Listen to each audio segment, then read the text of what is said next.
রাজা ছোট্ট শিশুকন্যাকে মাটিতে রাখতেই রাজকন্যার কপাল থেকে একটা আলোর জ্যোতিরেখা বেরিয়ে জল্লাদের চোখ স্পর্শ করে, আর নিমিষেই জল্লাদের পাথর হৃদয় গলে যায়। হে খোদা, এ আমি কি করতে যাচ্ছিলাম? এমন নিষ্পাপ মাসুম বাচ্চাকে আমি হত্যা করতে যাচ্ছিলাম। কিন্তু ওকে তো প্রাসাদে নেওয়াও যাবে না, এতে তো বাঁচবেই না, উল্টো রাজার আদেশ অমান্য করায় আমার ফাঁসি হয়ে যাবে।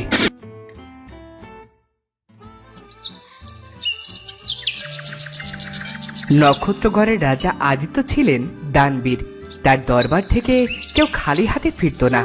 প্রজারা তাই ভালোবেসে আদিত্যকে দয়ার সাগর বলতো। কিন্তু রাজার মনে কোনো সুখ ছিল না। পুত্র সন্তানের আশায় একের পর এক বিয়ে করেও পুত্রের মুখ দর্শন করতে পারেননি তিনি। শোনো রানী, তোমার আগে আমি ৬টা বিয়ে করেছি, কিন্তু আমার দুর্ভাগ্য যে কোনো রানী আমাকে পুত্র সুখ দিতে পারেনি। তাই সপ্তম রানী হিসেবে আমি তোমায় নির্বাচন করেছি। আশা করি তুমি আমার স্বপ্ন পূরণ করবে।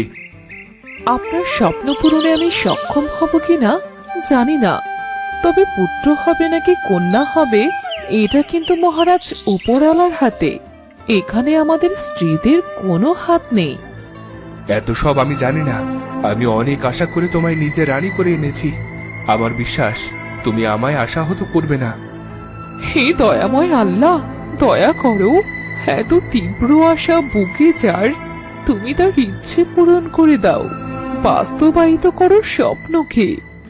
কথা দাও রানী, কথা দাও, তুমি আমার এই একটা ইচ্ছা পূরণ করবে। আপনি শান্ত হন মহারাজ, সৃষ্টিকর্তার উপর ভরসা রাখুন। উনি অসীম ক্ষমতার অধিকারী, উনি চাইলে সবই সম্ভব। এত সব বুঝি না আমি। আমি শুধু জানি যেভাবেই হোক তোমাকে পুত্র সন্তান জন্ম দিতে হবে। তারপর কেটে যায় অনেকগুলো দিন। রাজপ্রাসাদে মহুয়া নামের একজন দাসী ছিল। রাজপ্রাসাদের এই একটা মানুষই রানীকে খুব বুঝতো। মহারানী, আপনি এখানে এই অসময়ে? বাহিরে কুয়াশা পড়ছে, ঠান্ডা লেগে যাবে তো। যার মনে নেই তার আবার শরীর খারাপ আমায় ছুতে পারবে না মহুয়া, শরীর খারাপ আমায় ছুতে পারবে না। মন নেই বলে কি শরীরের যত্ন নিতে নেই? চলুন, এখনই আমার সঙ্গে কক্ষে চলুন। জানিস তো মহুয়া, মহারাজের সেদিনকের কথা আজও আমার কানে তীক্ষ্ণ বলার মতো বাজে। বিবাহের প্রথম রাতে স্বামীর থেকে এরকম ব্যবহার পাবো কল্পনায়ও ভাবিনি, অথচ আগে কত স্বপ্ন দেখতাম। এইবার কিন্তু আমি খুব রাগ করব মহারানী। আপনি কক্ষে চলুন, ওখানে গিয়ে সব শুনবো। দিন যত যাচ্ছে চিন্তায় আমারও যে রাতের ঘুম হারাম হয়ে যাচ্ছে। আচ্ছা, বাকি সব রানীদের মতো মহারানীও যদি কন্যা সন্তানের জন্ম দেন, তাহলে কি ওদেরও হত্যার নির্দেশ দেবেন? না না, এমনটা কখনো না হোক। বাকি রানীদের মতো পরিণতি ওনার না হোক। এরপর কেটে যায় অনেকগুলো মাস। যে ভয় দাসী মহুয়াকে সর্বদা কুরে কুরে খেত, সেটাই সত্যি হয়। সেদিন ভোরে রানী কন্যা সন্তানের জন্ম দেয়।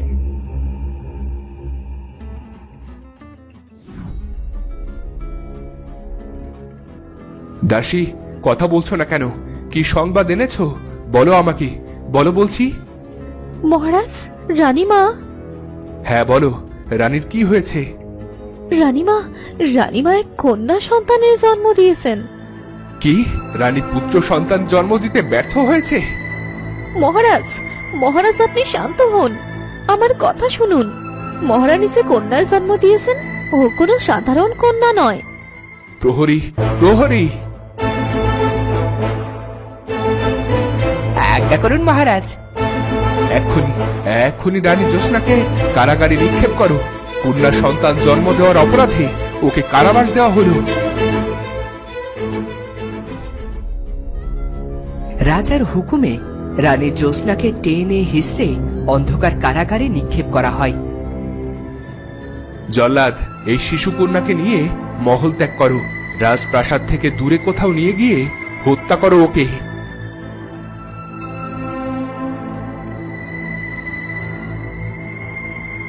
না না মহারাজ, আপনি এটা করতে পারেন না।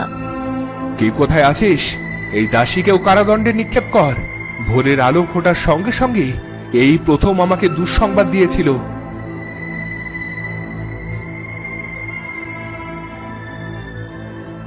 রাজার হুকুমে দাসীকেও কারাগারে নিক্ষেপ করা হয়।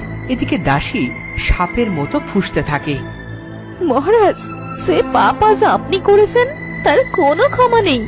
এই পাপের হিসেব আপনাকে কড়াই গন্ডায় দিতে হবে, দিতেই হবে।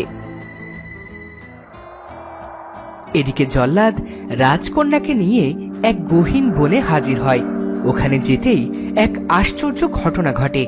রাজার ছোট্ট শিশুকন্যাকে মাটিতে রাখতেই রাজকন্যার কপাল থেকে একটা আলোর জ্যোতিরেখা বেরিয়ে জল্লাদের চোখ স্পর্শ করে, আর নিমিষেই জল্লাদের পাথর হৃদয় গলে যায়। হে খোদা, এ আমি কি করতে যাচ্ছিলাম? এমন নিষ্পাপ মাসুম বাচ্চাকে আমি হত্যা করতে যাচ্ছিলাম, কিন্তু নিজের জন্মের পেছনে ওর তো কোনো হাত নেই। না না না, আমি ওকে হত্যা করতে পারবো না।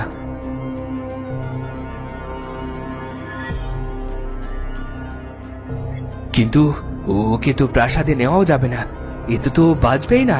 উল্টো রাজার আদেশ অমান্য করায় আমার ফাঁসি হয়ে যাবে। তখনই সেখানে খোদা ভক্ত এক পাগল দৃশ্যমান হয়। জল্লাদ চমকে ওঠে। ভয় পেও না জল্লাদ, ভয় পেও না, আমি খোদার সাধারণ এক মানুষ। তুমি যখন এই কন্যাকে নিয়ে জঙ্গলে প্রবেশ করলে, তখন আমি পাশেই একটা গাছের নিচে বসে খোদার আরাধনা করছিলাম। তোমার দুশ্চিন্তা ভিত্তিহীন নয়। রাজকন্যাকে না মেরে জীবিত নিয়ে প্রাসাদে ফিরলে মহারাজ তোমার গর্দান দেবেন। কিন্তু বাবা, আমি যে রাজকন্যাকে হত্যা করতে পারবো না। আমি জানি তোমার মধ্যে শুভ বুদ্ধি জাগ্রত হয়েছে, তাই আমি তোমায় সাহায্য করব। এরপর জল্লাদকে পাগল একটা বুদ্ধি দেয়।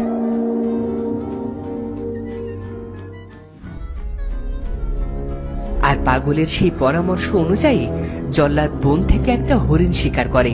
তারপর হরিণের রক্ত রাজকন্যার কাপড়ে মাখিয়ে সেই কাপড় নিয়ে জল্লাদ রাজপ্রাসাদে ফিরে যায়।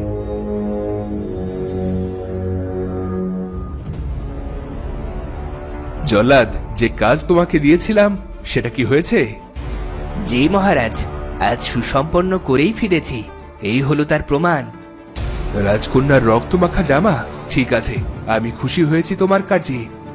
হিতেশ, জল্লাদকে তার প্রাপ্য সম্মান দিয়ে বিদায় করো। যথাজ্ঞা মহারাজ। এরপর জল্লাদকে নিয়ে হিতেশ চলে যায়। মহলে থাকা প্রহরীরা একে অপরের সঙ্গে কথা বলতে বলতে কারাগারের সামনে দিয়ে কোথাও একটা যাচ্ছিল। বন্দি দাসী তাদের ডাক দেয়। শোনো জল্লাদ, এই নতুন রাজকন্যাকেও রেহাই দেয়নি, তাই না? আর রেহাই? রক্তমাখা জামা নিয়ে প্রাসাদে এসে জল্লাদ এক থলে স্বর্ণমুদ্রা নিয়ে গেছে। হে আল্লাহ, হে কেমন জীবন দিয়ে তুমি আমায় পৃথিবীতে পাঠালে। কন্যা সন্তানই যখন দিবে, তখন তাকে রক্ষা করার শক্তি কেন দাওনি? পেয়েও তাকে আগলে রাখতে পারিনি কেন? কেন আল্লাহ, কেন? এখানে আপনার কোনো দোষ নেই রানীমা। অপরাধ যার, সে তো দিব্যি আছে, তবে সুখ তার কপালে আর স্থায়ী হবে না।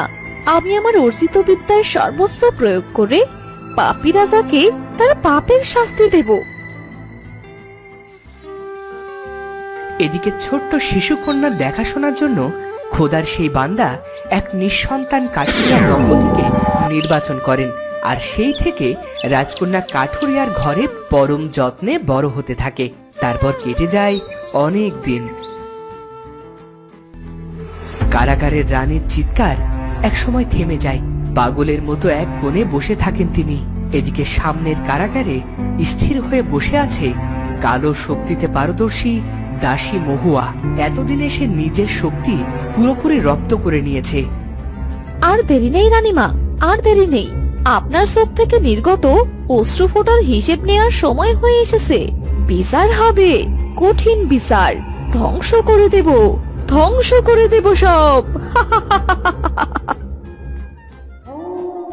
সেই রাতে আকাশ জুড়ে কালো আধারে ছেয়ে যায়, চাঁদ মেঘে ঢেকে যায়। দাসী মহুয়া নিজের আর্জিত বিদ্যার সবটুকু প্রয়োগ করে। প্রবল বৃষ্টি শুরু হয়, আর সেই বৃষ্টি ছিল নুনের বৃষ্টি। সকালে ঘুম থেকে উঠে মানুষজন দেখে তাদের খাবার সব নুনের তেতো হয়ে গেছে এবং নষ্ট হয়ে গেছে। এ কি, এত রাতে খাবার সব তিতা হয়ে গেল? এখন ময়নার বাবা খেতে এলে ওর পাতে দেব কি? ওরে ময়নার মা, আর কত ঘরে থাকবে? বাইরে এসো, দেখো কি সর্বনাশ হয়ে গেছে। মাছের পুকুর নুন দিয়ে ভরে গেছে।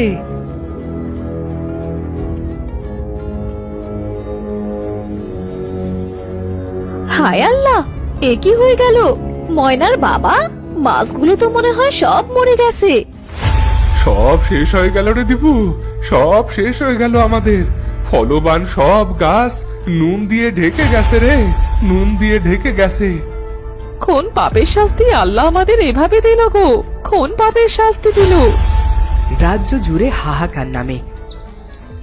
নুনের বৃষ্টির প্রভাব শুধু রাজকন্যার পালিত বাবা মায়ের উপর পড়ে না, তাদের কোনো ক্ষতি হয় না এই বৃষ্টিতে। বাবা, নুন বৃষ্টিতে গোটা রাজ্য ছেয়ে গেলেও আমাদের কোনো ক্ষতি হয়নি কেন? এর কারণ তুমি নিজেই কন্যা। আমি সব জানি মা, এখনো সব নিয়ে কথা বলার সময় আমাদের নেই। রাজ্যের মানুষ অনাহারে মারা যাচ্ছে, তোমাকে সেসব রুখতে হবে। এসব আপনি কি বলছেন বাবা? আমি ঠিকই বলছি। তোমার কন্যা আর কেউ নয়, সে রাজা আদিত্য এবং রানী জ্যোৎস্নার সন্তান। কন্যা সন্তান রাজার পছন্দ নয় বলে মহারানীকে তিনি কারাগারে পাঠিয়ে শিশু কন্যাকে হত্যার নির্দেশ দেন। এই ঘটনাকে কেন্দ্র করেই এখনকার নুনের বৃষ্টি হয়। রাজকন্যা, তোমার রাজ্যের যে বড় বিপদ, এ সময় তোমাকে প্রজাদের পাশে থাকাটা জরুরি। ঠিক তখনই সেখানে রাজা ছুটে আসেন, কারণ রাজা সেই পাগলের কাছ থেকেই সব কিছু জানতে পারেন। আর চিৎকার করে তিনি রাজকন্যার পায়ের কাছে বসে পড়েন। আমার মা, আমার মহলের ছায়া, আমার তোমার পায়ের নিচে স্থান দাও। ক্ষমা করো আমায়। ছি ছি, ওভাবে বলবেন না। আপনি আমার পিতা। তাছাড়া ক্ষমা যদি চাইতেই হয়, আমার মায়ের কাছে যান। উনি ক্ষমা করলে আপনার প্রতি আমার আর কোনো অভিযোগ থাকবে না। তারপর সবাই রাজকন্যাকে সাথে নিয়ে হাঁটতে শুরু করে। অদৃশ্য শক্তিতে রাজকন্যা যে দিক দিয়ে হেঁটে যাচ্ছিল, সব নুন অদৃশ্য হয়ে যাচ্ছিল। গুরু বাবা, দেখুন, সব নুন হাওয়ায় মিলিয়ে যাচ্ছে। তুমি তো সবই জানো রাজকন্যা, এই শক্তি তোমারই। তোমার পদচারণায় মুখরিত আজ চতুর্দিক। রাজ্য ধীরে ধীরে অভিশাপ মুক্ত হচ্ছে। এদিকে প্রহরীরা রানী এবং দাসী মহুয়াকে নিয়ে হাজির হয় রাজার সামনে। রানী, আমাকে তুমি ক্ষমা করে দাও। ক্ষমা? আপনাকে ক্ষমা করলে যে 6 রানীকে অন্যায়ভাবে হত্যা করা হয়েছিল, তারা এবং তাদের কন্যাদের আত্মারা আমায় অভিশাপ দেবে, তাই ক্ষমা প্রাপ্তির আশাটা মন থেকে মুছে ফেলুন। বাবা, মা, আজ থেকে আমার জন্মদাত্রী মা এবং তার বিশ্বস্ত দাসী আমাদের সঙ্গে থাকবে। এতে আপনাদের কোনো আপত্তি নেই তো? আমাদের তো কোনো আপত্তি নেই মা, কিন্তু ওনাদের কোনো অসুবিধে? না না ভাইজান, কোনো অসুবিধে হবে না। কি বলিস মহুয়া? একদম মহারানী, ভালোবাসায় থাকলে ছোট্ট কুড়ে ঘরকেও স্বর্গ মনে হয়। এরপর তারা কাঠুরিয়ার বাড়িতে চলে যায়, আর সেখানেই ওরা একসঙ্গে মিলেমিশে থাকতে শুরু করে। আর এদিকে রাজা আদিত্য পাপের বোঝা বইতে না পেরে একসময় পাগল হয়ে রাজ্য ত্যাগ করে। তো বন্ধুরা, ভিডিওটি কেমন লাগলো? যদি ভালো লাগে চ্যানেলটি সাবস্ক্রাইব করে বেল আইকনটি বাজিয়ে দিও। দেখা হচ্ছে পরের ভিডিওতে। ধন্যবাদ।